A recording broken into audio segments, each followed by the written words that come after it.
Hello, great people. Welcome back to Global Happenings. Today, we're so excited to have you again. The governor of Ebonyi State, Engineer Dave Umahi, has dragged the entirety of Ohanaeze leadership out over the dismal performance of the Ndibos in the just concluded APC presidential primaries, which took place some days ago in Eagle Square in Abuja. We can attest to the fact that the Ndibos didn't perform well, despite the fact that they have five good states and that had delegates representing them, but yet the delegates turned to support other aspirants. The only ones that we can say thumbs up to them was Ebonyi State, which Dave Umahi was able to house all the delegates and they supported him.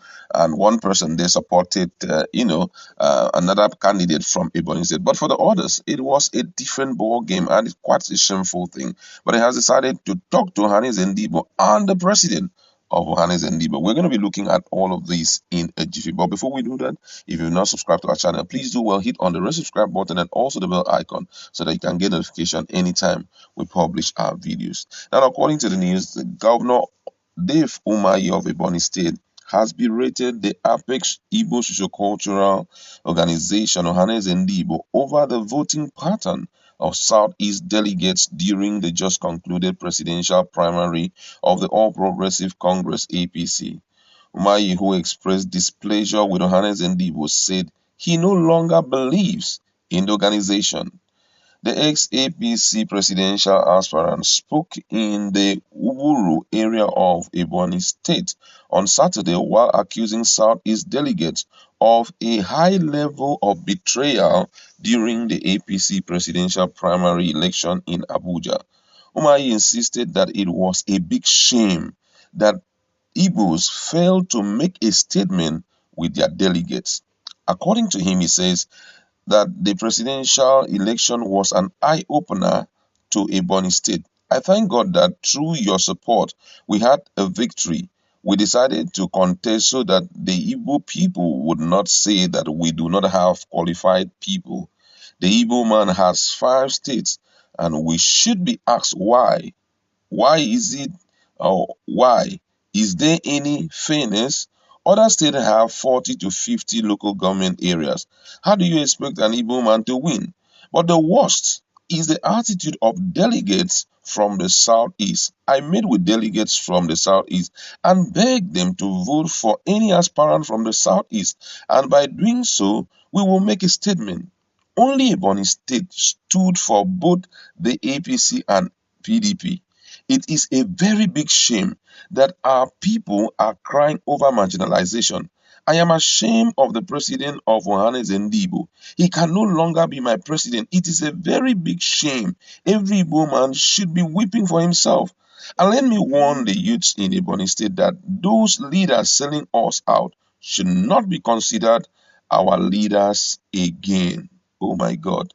This is a serious one coming from the governor of Ebonyi State. Now, these things have been talked about in different forums by different persons. Even Northerners have to talk exclusively about this issue.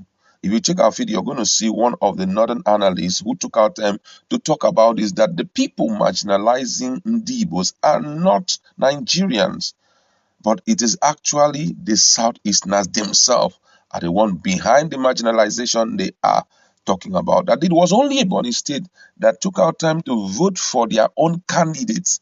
But for other Abia State, Anambra State, Imo State, and the other states, not even one of them was interested in voting for their people. You understand? Enugu was also there. Not even one of them. That all of them were busy voting for Amechi, voting for Tinubu, voting for Lawan Ahmed and all of that. But guess what? Even as Umahi is lambasting the leadership of Ohanaeze, I also blame the governors, because some of the governors were the ones that were forming, they were the ones that were compiling the lists. The governors were the one compiling the list. And you cannot tell me that you can compile a list and you tell the people that you're going to take over the sea. We're going to give you this amount of money as a support for your traveling down to Abuja. Please, we are going to vote for so people who are from the southeast. This is an opportunity to let the entirety of Nigeria know that we are overly interested in the Igbos becoming the president of Nigeria. They didn't. I could still remember when Enugu State people were crying out that Obiozor was the one compiling their list, that he has changed everything in the list. For whatever reason, we cannot tell. But the truth remains that none of those people, even in Imo State, were able to vote for their own. Okorocha is from Imo State, but he didn't have even one single vote. Ogbonnayonu also had only one vote. We all had all other people. They were busy voting for other people. So why would you then conclude that Nigeria is the one marginalized? It's not Nigerians. Look inwards. They are the ones fighting their progress. They are the ones ensuring that the political movement of the Igbos are frustrated. I had heard before now from, I think, World Igbo Congress, WIC, that they are going to vote money for serious campaign to ensure that one Igbo candidate is being presented. Was it done? Of course, no. Ohanaeze and Igbo still did not even step up their campaign support for any of the candidates.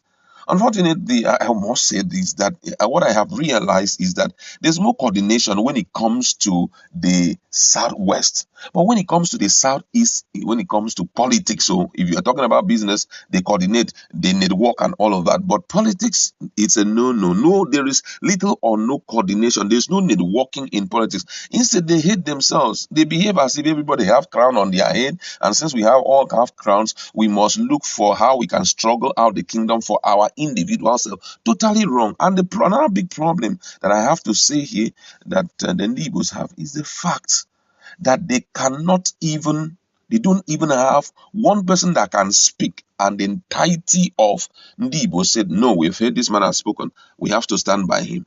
The only person that I know that has that kind of capacity in Southeast is the man who is currently in DSS detention, Mazi Nnamdi Kanu. He's the only person that had that capacity to coordinate the entirety, even if he was unable to get the whole of the Southeast, but at least 60 to 70%. He was able to talk to them.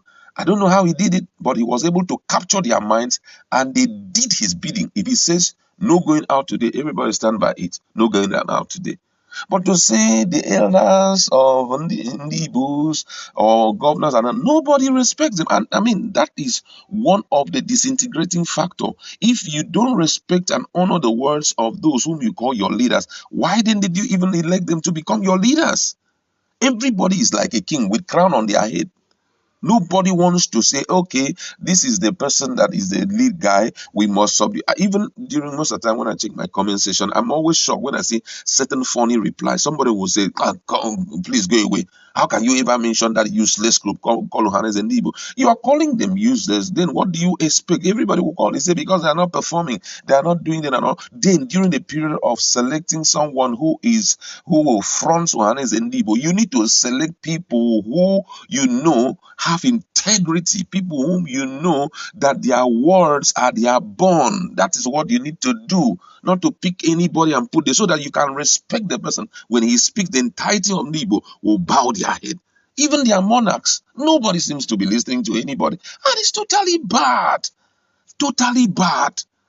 It's high time Igbos went out of their way to see how they can build a more formidable group that everyone will pay obedience to, that everybody would, obey and do their bidding, because this thing is one of the troubles they're having. I'd like to leave it there. What do you have to say about the reaction of the governor of Ebonyi State over this issue? Let's interact in the comments.